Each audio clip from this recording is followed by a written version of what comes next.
Stockton, Californie, août 2011, une chaude soirée d'été. Les bars sont encore animés, les rues sont pleines de monde et partout dans la ville, des caméras de vidéosurveillance enregistrent des scènes qui paraissent totalement ordinaires. Sur l'une de ces vidéos, une jeune femme de 23 ans apparaît, elle s'appelle Dalen Carlson. On la voit sourire, discuter avec des amis un verre à la main devant le Finnegan's Bar, puis quelques minutes plus tard, une autre caméra la filme à l'intérieur du bar. Ensuite une autre dans un supermarché qui est ouvert toute la nuit où elle achète de l'alcool. Des images banales, le genre d'image que personne ne regarde vraiment finalement. Mais quelques heures plus tard, Dalen disparaît sans laisser de traces. Alors les enquêteurs vont recommencer à regarder chaque caméra, minute par minute. Ils vont suivre ses derniers déplacements, analyser ses derniers messages et découvrir que quelqu'un a menti sur cette nuit-là. Parce qu'entre toutes ces vidéos de surveillance, il existe un moment où Dalen Carlson disparaît complètement des radars. Et ce qui s'est passé après tout ça va choquer tout un pays.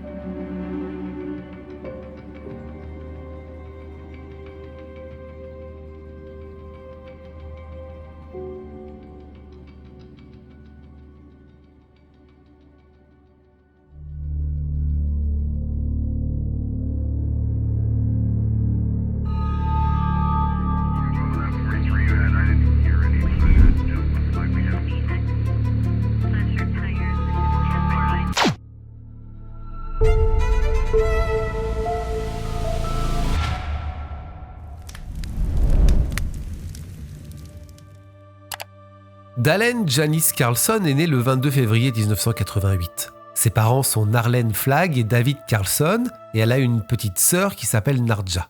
Elle passe la plupart de son enfance à Stockton en Californie avant que la famille ne déménage plus tard à Sandpoint dans l'Idaho. En 2006, après le lycée, elle décide de commencer dans la vie active pour être indépendante. Elle occupe divers emplois dans la restauration et travaille un temps dans une entreprise qui vend des magazines. Durant l'été 2011, elle a une prise de conscience. En juillet précisément, elle prend la décision de repartir à zéro. Elle s'installe à Stockton chez sa tante qui s'appelle Margaret Backrett. Elle s'inscrit à San Joaquin Delta College, donc à l'université. Elle rêve en fait de travailler avec des enfants et étudie en psychologie infantile. Dalen, c'est une jeune femme solaire, sociable, très attachée à sa famille et à ses proches. À son arrivée à Stockton, Dalen va commencer à sortir avec un garçon qui s'appelle Jacob Evangelisti. Mais au bout de quelques semaines, il y a des tensions qui commencent à apparaître entre eux et le couple est proche de la rupture. Dalen commence à s'intéresser à un autre garçon, James Cousens, qui est plutôt sensible d'ailleurs au charme de Dalen. Tous les deux fréquentent régulièrement le même bar, le Finnegan's Bar à Stockton. C'est un bar assez réputé dans la ville. Dalen adore passer du temps avec ses amis, elle adore s'amuser, elle aime la musique, elle aime faire du snowboard, elle aime pêcher, camper, elle adore le football aussi. Son équipe préférée, c'est les Pittsburgh Steelers. Son activité préférée, c'est marcher et jouer avec son chien, Maddie. Rien, absolument rien ne laisse présager ce qui va arriver. Nous sommes le 6 août 2011 et il y a une soirée qui s'annonce. Dalen quitte la maison pour retrouver des amis. Sa cousine devait venir à cette soirée, mais elle a de la fièvre. Qu'à cela ne tienne, Dalen décide d'y aller quand même. Elle avertit sa tante Margaret qu'elle sera rentrée pour 3 heures grand max. Sa tante va lui demander d'être prudente. Fais attention s'il te plaît. Dalen porte ce soir-là un jeans déchiré et un débardeur rayé. Elle va prendre une photo d'ailleurs avant de sortir, une photo d'elle. Elle a l'air heureuse et épanouie. Ce sera sa dernière photo. Vers 22h, elle arrive au Finnegan's Bar. Elle y retrouve quelques amis et des connaissances, dont Jacob Evangelisti, son ex et un autre garçon qui s'appelle Jason Gillet, qu'elle a rencontré récemment, qui est le cousin de James. Souvenez-vous, le garçon qu'elle aime bien, potentiellement son futur petit copain. James dort parfois chez ce Jason qui vit dans une maison avec sa grand-mère depuis sa séparation avec la mère de son fils. Une soirée normale, quoi. Mais à 3h30 du matin, elle n'est toujours pas rentrée, alors qu'elle a dit à sa tante qu'elle devait rentrer max 3h du matin. Sa tante, justement, l'appelle plusieurs fois, aucune réponse. Elle commence à s'inquiéter.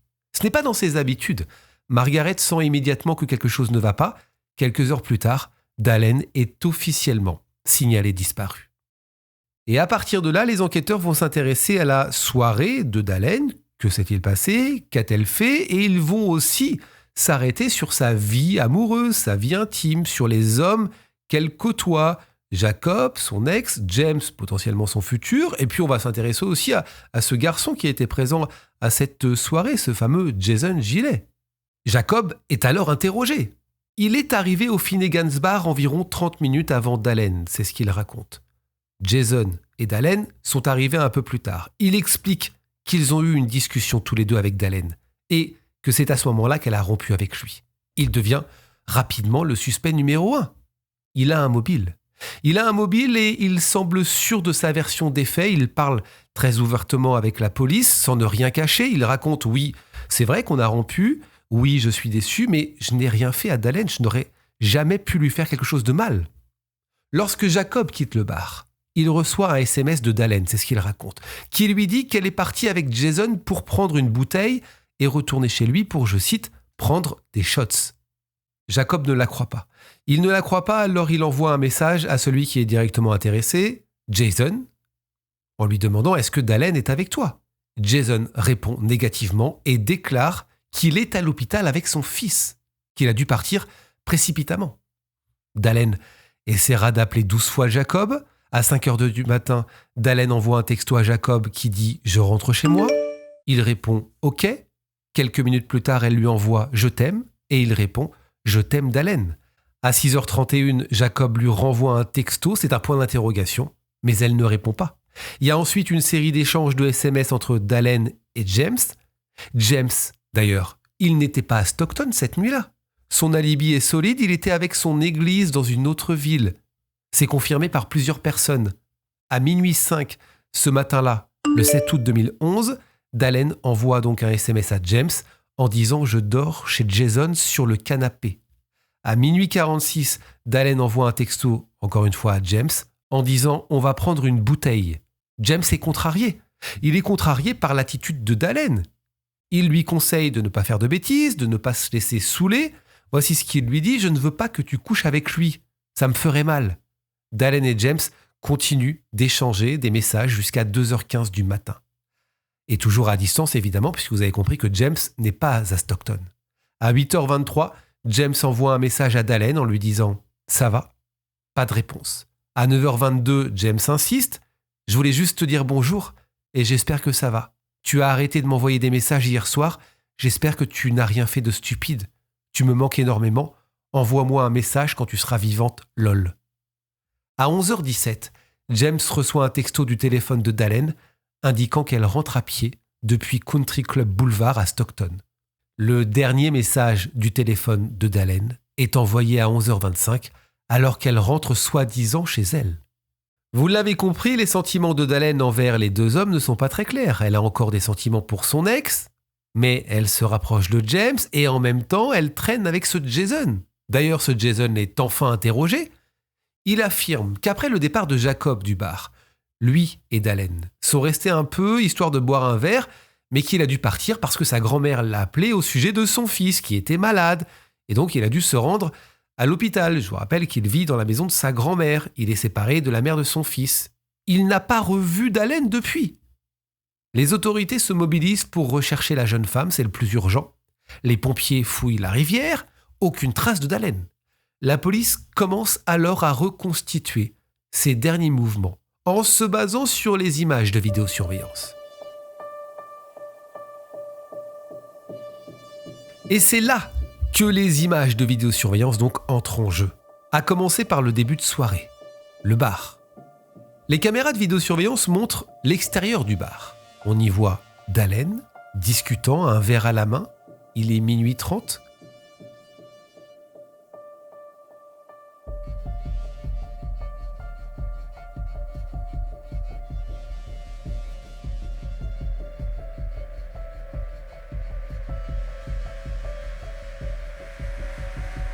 Puis à minuit 40, elle re-rentre dans le bar et là une autre caméra prend le relais, c'est celle qui est près des toilettes du bar. On la voit heureuse, toujours un verre à la main, Et à minuit 48, un homme s'approche d'elle et met sa main autour de sa taille.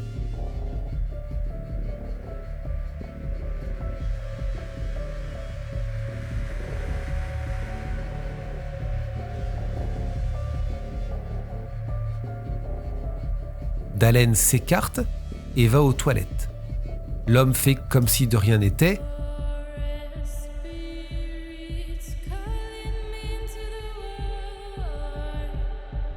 Et les enquêteurs découvrent que cet homme, c'est Jason.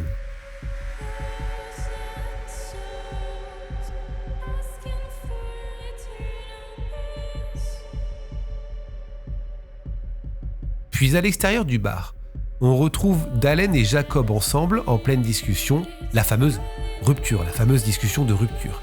Il est 1h06 du matin.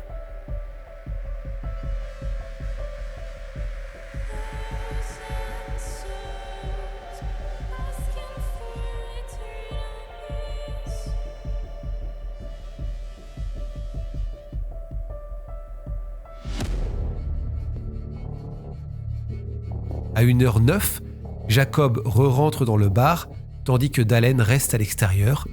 Elle salue un groupe et disparaît à 1h15 des images.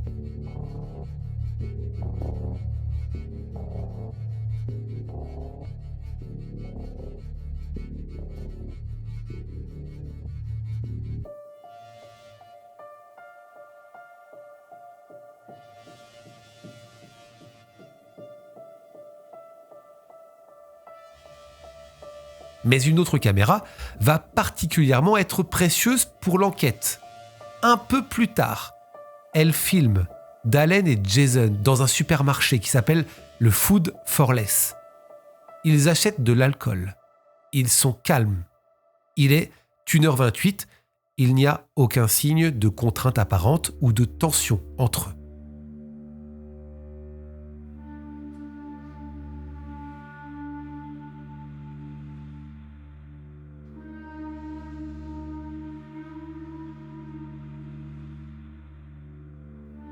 Puis plus rien.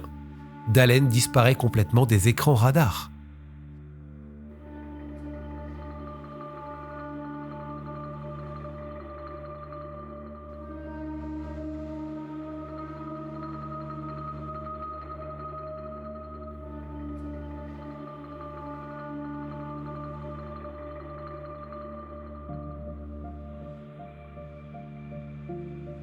Alors bien sûr, la police se pose des questions sur ce fameux Jason. Ses déclarations suscitent des inquiétudes. Il a dit ne pas être parti avec Dallin, souvenez-vous. Cependant, ces images de vidéosurveillance contredisent certaines parties de son récit. Bien qu'il ait affirmé être parti bien avant Dallin, les caméras montrent que les deux étaient sortis à quelques minutes d'intervalle. Et on les voit ensemble dans le magasin, c'est bizarre quand même. La police obtient alors un mandat de perquisition pour son domicile, mais ne trouve rien qui le relie directement à la disparition de la jeune femme. Cependant, la grande quantité de marijuana qui sera découverte permet son arrestation le 14 août pour possession de drogue, offrant aux enquêteurs l'occasion de l'interroger davantage. Il lui montre alors les vidéos sur lesquelles on le voit avec Dallin partir du bar et surtout celle de la supérette où ils achètent de l'alcool. Ça contredit clairement sa déclaration selon laquelle il est parti sans elle et parti soi-disant à l'hôpital. Alors Jason va changer encore une fois sa version des faits. Il admet avoir ramené Dallin chez lui. Oui, ils ont bu. Oui, ils ont eu des relations sexuelles. Après quoi elle s'est fâchée. En ramenant Dallin chez elle, Jason explique qu'elle l'a insulté et qu'elle a essayé de sortir de la voiture. Quand il a finalement arrêté le véhicule, Dallin est sortie pour rentrer chez elle et lui est rentré directement chez lui. Il ne sait pas ce qu'elle a fait après ça. C'est vrai qu'il a menti. Il a menti parce qu'il ne voulait pas que James et Jacob l'apprennent. La grand-mère de Jason avoue qu'elle a vu son petit-fils vers 9h30 le matin du 7 août chez eux, c'est vrai. Il y avait Dallin aussi. Lui et Dallin sont partis en voiture. L'ancienne petite amie de Jason et donc la mère de son enfant déclare aussi à la police qu'elle a également vu Dallin et Jason ensemble ce matin-là, lors d'un échange de garde d'enfants. En fait, elle devait récupérer son fils à ce moment-là. Ils avaient l'air d'avoir bien fait la fête, c'est ce qu'elle raconte. Les enquêteurs ne sont pas dupes. Son alibi change, sa version aussi, il se contredit, il cache clairement quelque chose. Son explication n'est pas très crédible. Mais à ce moment-là, les enquêteurs ne disposent d'aucune preuve solide pour contredire sa version des faits. Jason est donc relâché, faute de preuves. Nous sommes le 18 août. C'est vrai que finalement, Dallin a disparu, mais on ne sait pas où est-ce qu'elle est. Peut-être qu'elle a disparu volontairement, on ne sait pas. Une autre vidéo montre que Jason a fait le plein à une station-service près de la sortie Arch Road, près de la Highway 99 à Stockton, à 10h46 le 7 août 2011.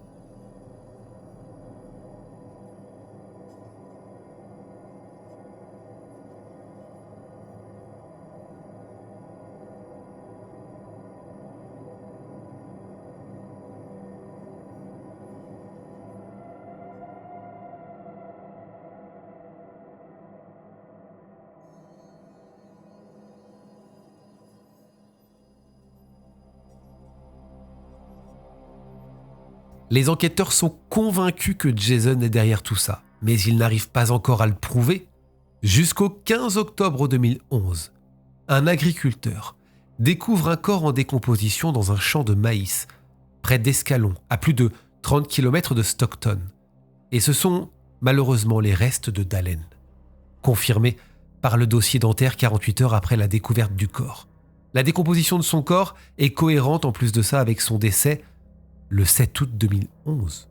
L'autopsie révèle que Dallin a été abattu par arme à feu, à l'arrière de la tête en mode exécution et 2 fois à l'abdomen. Des douilles de calibre 22 sont récupérées d'ailleurs sur les lieux de la découverte du corps. Dallin est enterré le 14 novembre 2011. L'affaire prend alors un tournant décisif puisque aujourd'hui, c'est une enquête pour meurtre qui s'ouvre. Et là, coup de théâtre, l'oncle de Jason va faire une révélation à la police. Il leur explique que Jason lui a emprunté son arme à feu et l'a rendue peu après la disparition de Dallin, soi-disant pour s'entraîner au tir, et les douilles retrouvées près du corps de Dallin correspondent bien à celles de l'arme de l'oncle de Jason. La vérité commence à éclater. Jason a agressé Dallin, l'a abattu mortellement pour l'empêcher de l'identifier. Pourquoi ? À quel moment exactement ? On ne le saura jamais, puisque Jason, aujourd'hui, n'a toujours rien avoué. Peut-être que Dallin lui a dit que cette nuit-là était une erreur, ou qu'elle était ivre et qu'elle ne voulait pas coucher avec lui. Jason, en tout cas, est arrêté. En octobre 2013, le verdict tombe. Jason Gillet est reconnu coupable de meurtre au premier degré, kidnapping et usage d'armes à feu. Il est condamné à la prison à vie sans possibilité de libération conditionnelle. La peine est parmi les plus lourdes possibles aux États-Unis. Perpétuité incompressible. Dallin, c'est encore malheureusement l'histoire d'une jeune femme dont le destin a été brisé par un homme de son cercle proche. Un homme dont elle avait confiance. Elle voulait juste s'amuser et profiter de la vie. Quel mal y a-t-il à ça ? De quel droit Jason lui a-t-il pris sa vie ? Pourquoi ce meurtre digne d'une exécution ? On espère qu'un jour Jason parlera et expliquera son geste, bien que rien ne puisse soulager la douleur de ses proches.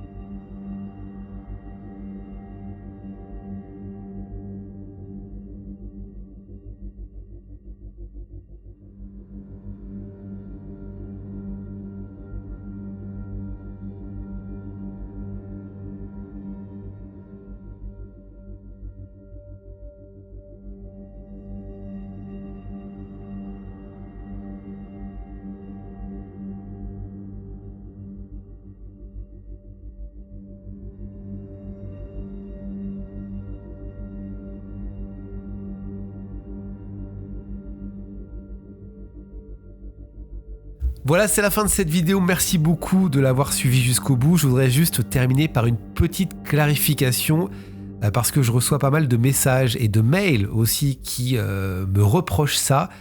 Et je voudrais apporter des précisions par rapport à ça. Vous avez certainement remarqué que depuis maintenant quasiment 2 ans, j'ai ouvert la possibilité aux abonnés qui le souhaitent de soutenir financièrement la chaîne, c'est-à-dire de payer un abonnement entre 2 et 5 euros par mois. Et d'ailleurs, je vous remercie si vous l'êtes. Merci beaucoup du fond du cœur. Vous êtes quasiment une centaine à être abonnés. Et ça permet en fait, en remerciement, d'avoir les vidéos qui sortent de toute façon sur ma chaîne quelques jours, voire quelques semaines avant. Et certains n'ont pas forcément compris ça. Je reçois beaucoup de messages qui me reprochent ça, des fois des insultes, en me disant moi franchement je me désabonne, je suis là depuis le début, je comprends pas, etc.